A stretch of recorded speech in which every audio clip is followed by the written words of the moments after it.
Bah. Hello, folks. Great grunted.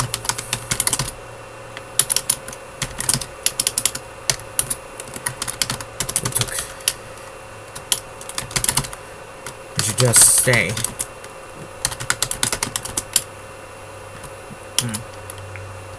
I never give in. I'm too upset with the bastards. For shooting me all those times. Let's see, twice, 2 times. Let's see. Shame they didn't leave us an extra bomb.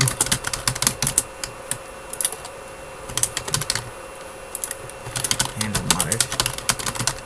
There were no extra bombs. Dominique replied, and tossed out the smoke grenade. It ended up landing pretty close to the perimeter, the front end of the armored car. Maybe close enough that it could have killed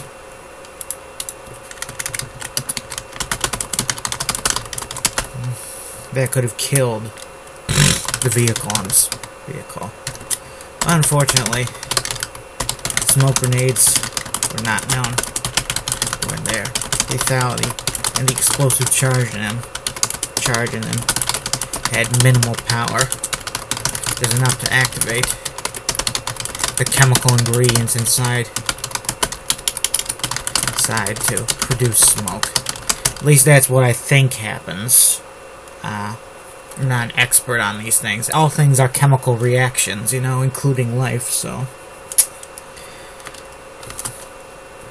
Cosmic stuff, maybe less so, I don't know. It doesn't seem to me like the universe was created by 2 chemicals throwing themselves at each other. There had to be a spark of something different. Just enough to activate the chemical ingredients inside to produce smoke. There was a pretty loud pop into the smoke, and dark gray smoke started billowing immediately. Dominique immediately, seeing the smoke, Dominique wished he had some.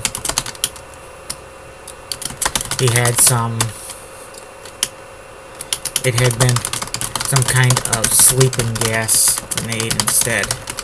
Something that could have... stun gas. That could have knocked out the men inside or forced them into a retreat. The MGs on the armored car fired vigorously through the smoke. And Dominique got grazed about the top of his helmet. If he didn't have it on, he might have ended up scalped. 2 guys near Dominique both got grazed hard and bad enough to gasp in pain.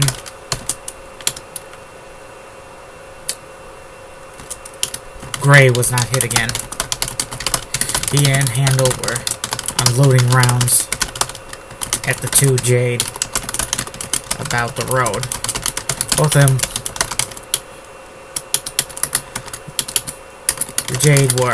those Jade were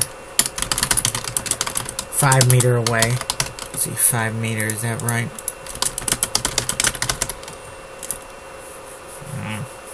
Sometimes I think I misused that. Like 15 feet, when it's more like a bit longer, I think, right? Like 17 feet. But it's not much of a difference between 15 and 17 feet.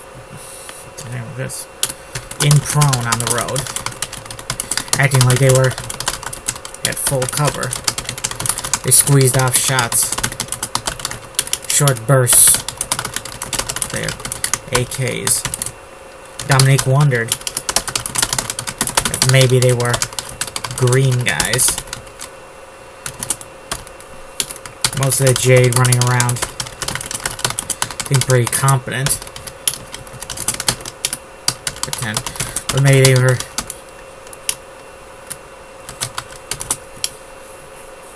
Alright, green guys. That make wondered how many of the terrorists were vets of the last war versus green guys. Guys who were fighting their first fight. Might have been easier to tell if the Jade War happened 20 years ago instead of 8. Like those old Krauts. Like those old Yuns from the Great War. When they were fighting in the World War III. World War III is World War II in this universe. In this universe, there was a second World War. Fought in South America between communists and, I guess reactionaries. You know. Just, you know, people who don't like communism, which is basically most people, I think. Maybe I'm getting a little too political, but I think, I've done a lot of reading on communism, and it's not a good thing. It never works out for anyone. It just causes tragedy and suffering, and, yeah. Communism isn't perfect either, you know, but it's, lifted a lot of people out of poverty, and done good for a lot of people. It's developed this world we live in, so, you know. I don't think you'll find something better than better than capitalism for a while.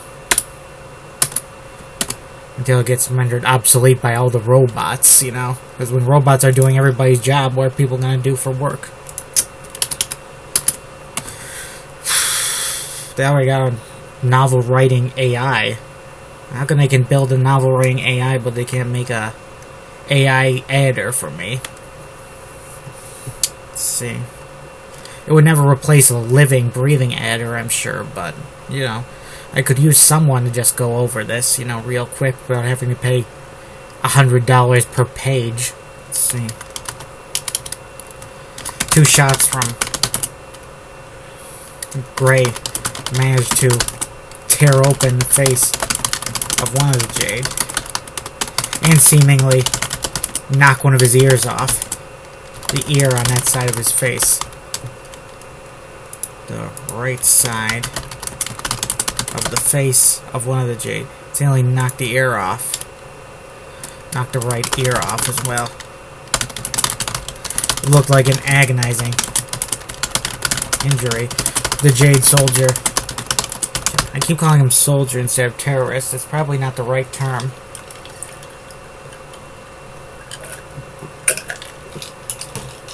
I don't think we ever referred to the Taliban as soldiers.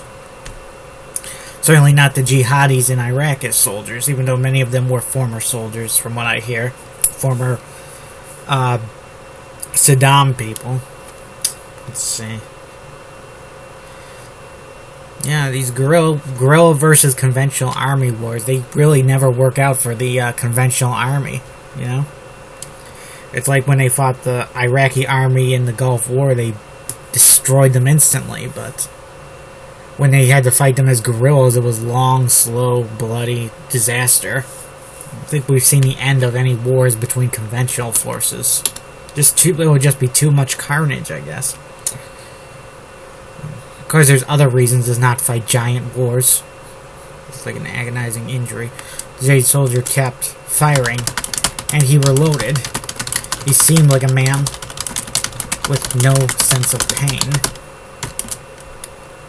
Dominique imagined he was a bit like Gray in that regard. Not that Gray was immune to pain, clearly. But he could tolerate it better than just about any man Dominique had ever seen. Another shot. A burst. Another shot from Gray. where he caught the same man about the back, the right leg, causing him to groan out, to let out a groan. But he kept shooting regardless. Finally, he was killed. He was killed by two bursts from Handel, who got him. Did I have a character named Hudson here? There's a character in another story named Hudson, and, you know, you get the H names mixed up. So that's a problem with me. I have people, everybody has a different letter of the alphabet as their first name, where I get them confused, you know? So I guess the max I can have is 20 different characters in a story. I mean, 24. There's 24 letters in the alphabet, I think.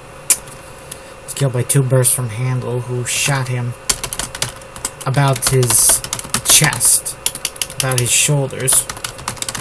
The bullets somehow went down low into the chest cavity. Though Dominic assumed if he was hit in the shoulders, he would have finally been incapacitated. The man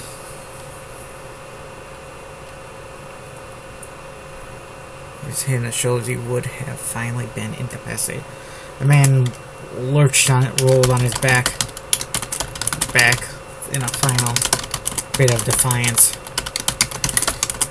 Shudder, an electric shudder, passed through his body, and he was still like a statue. Then, the other Jade, was killed soon after, and in a much less dramatic way. He rolled to his right after emptying his mag, AK mag. Well, did they have AKs?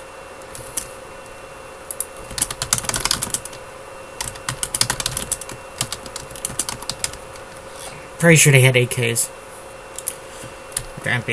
While he was trying to reload it, some bullets from one of the other guys, not Gray or Handel, nailed him right in the nose. Well, it probably went bouncing around through his brain, stopping in some jelly-like mass. With his brain getting stuck in there eventually. The man slumped down on his face. And a great deal of blood poured from his head out from under him. The area was clear temporarily. And Dominic made his move then. I'm going, he announced. Everybody fired at the distant armored car. 5 meters from them.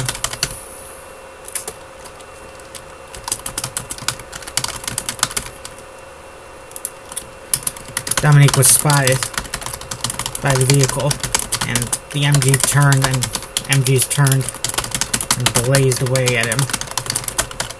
Despite about 100 rounds coming his way, Dominic's way, he was not hit. He managed to throw himself to the ground repeatedly, and then crawl for a bit, finding some smoke, a nice cloud of smoke. He ran about in the smoke,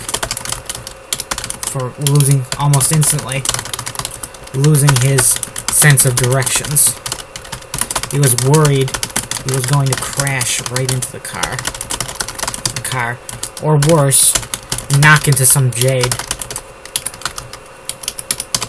soldier responding to the incident. The fighting. Dominic didn't hit the car. Instead, ended up ditch.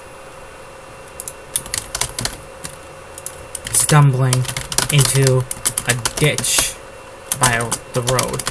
Fortunately, it was earthen, not rocky, so he didn't split his head open. Or worse. Dominique caught sight of the armored car, a fearsome dark gray shape in the smoke. He pitched 2 grenades. It was about 3 meters from him at most. He heard some jade chatter from within it, someone yelling in frustration. Soon, Jeff. Who's coughing? Wow. That's what you get for smoking for 50 years. About. Heard some jade chatter from within. Dominique readied 2 grenades. Readied a grenade to toss under the armored car. Abruptly, the car exploded vigorously, like someone had attached a bomb to it. The explosion ripped through. The explosion killed. The vehicle was dismembered, with pieces of it flying in all directions. Some the size of wheels, including the wheels, actual wheels, and other bits about the size of shards of glass that had fallen out of a tiny broken window. Somebody ducked as low as he could, practically kissing the dirt under him. He felt some stuff fall on his back. Thankfully, no shards of broken glass, but shards of something. And small and hard. Whatever it was, it fell from Dominique when he sat up to guard the destroyed vehicle.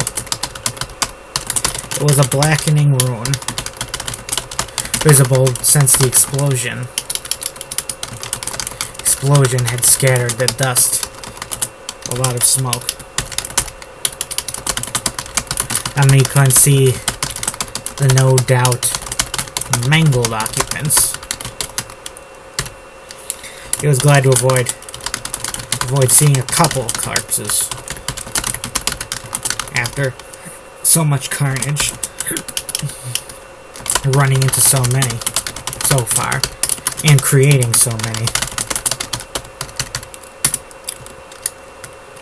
Dominique heard cheers his comrades. He ran up out into the open and toward them, diving for their trench. There, he saw a newcomer, or rather, the old leader of the unit.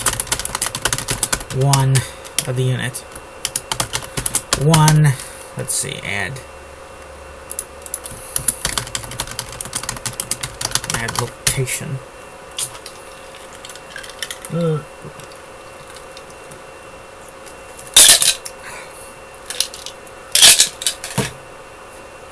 Feel so tense since this morning. I don't know why. Nothing stressful going on, really. Except maybe, my relatives have a little high blood pressure lately, but high blood pressure, you know. A lot of people drop dead. A lot of perfectly healthy young people drop dead of heart problems, you know? How do you know? How do you know when your time comes? I mean, I think even I heard a cardiologist say once, if your heart goes, it just goes. You know, there's nothing you can do to prevent it. It's like, yeah. It must seem a weird thing for people to just spontaneously die like that, you know? Let's see. Okay. One Roper Pale. The former SAS man. Looked no worse for wear. With his. Looked triumphant. like some hero on the cover of some pulp book. He was not injured,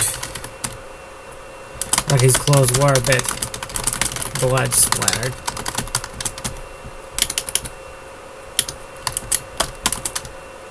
He was alone. The 4 guys he went with were gone.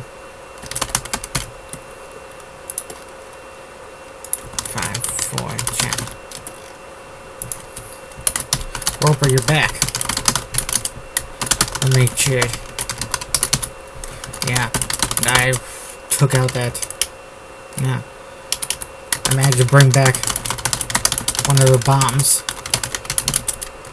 Roper replied and looked over the armored vehicle that laid ruined on the road. He didn't need to say no more. He had come back and blown up that armored car. One of the vehicles, bombs meant for the rubble pile. Dominic didn't recall hearing any explosions in the distance. And since Roper was alone, it meant that he and his men had failed in their task. Where are your comrades? Where are your 4 men? Dominic asked Roper.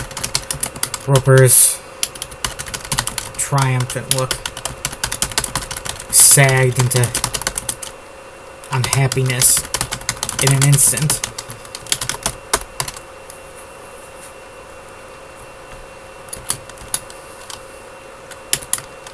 If Dominic was a weaker man, he would have found such a rapid change, heartbreaking, maybe even tear-inducing.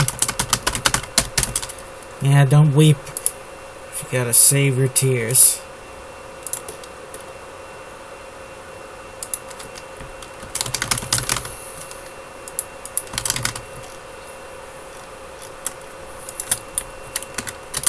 None of them made it, Burr replied. We fought like hell to get to that road, even after we were discovered. But it wasn't enough. We were forced back. They were killed. We're all killed. Me and my bomb were the only ones who got away. Let's see, yeah, it's rainy outside, but the construction work we gotta do is inside a house in the basement, so that shouldn't be an issue. Unless rainy days somehow interfere with paint, which I guess they probably do, but not indoor painting so much, I assume. Wish I knew more about craftsmanship. Writers like building things, building worlds, building stories. Maybe a carpenter would be the world's greatest writer, then.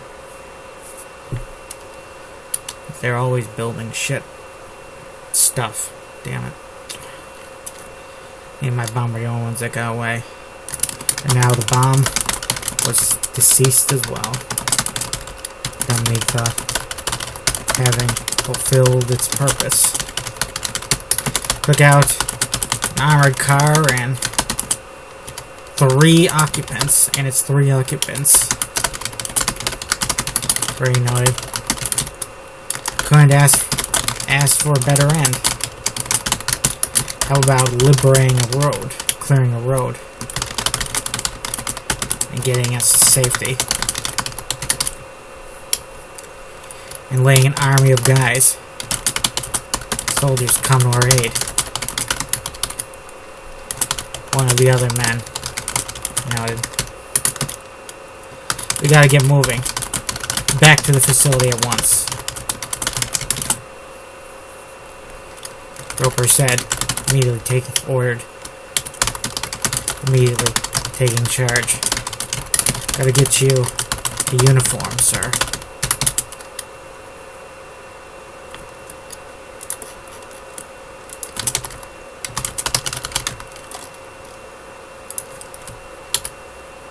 Gray said something a bit more on the jade side. Of course. And one of those bandanas. I replied. Immediately I'm at part of the Lord of the Rings where Sam and Frodo are disguising themselves as orcs. And, so it's kind of like similar here. Somebody's already had one of those for him. Roper put it on his head. Looking quite silly. I'll wait for a moment. Okay. I feel like a jade already. How small are those Lord of the Rings orcs in the books, if hobbits can pretend to be them? Pretty much all the ones I saw in the movie were at least man-sized. I don't remember any of them even being on the dwarfish side, you know? Especially those real big ones that were from the second movie on, that were like, you know, those guys were pretty damn big. Maybe the orcs that showed up in that, fight with the, what's the damn thing called? Balrog, yes. They fought the Balrog, yeah, maybe those guys were more... They were definitely hunched over types. Yeah, I feel like a jade already, merrily. It's an odd bit of merriness. Yes. Let's see. The group now dwindled to, let's see, 6. Let's see, 5 went with him. 6 headed off. Okay, folks, I'm gonna sign off here. Have a nice day. Good night.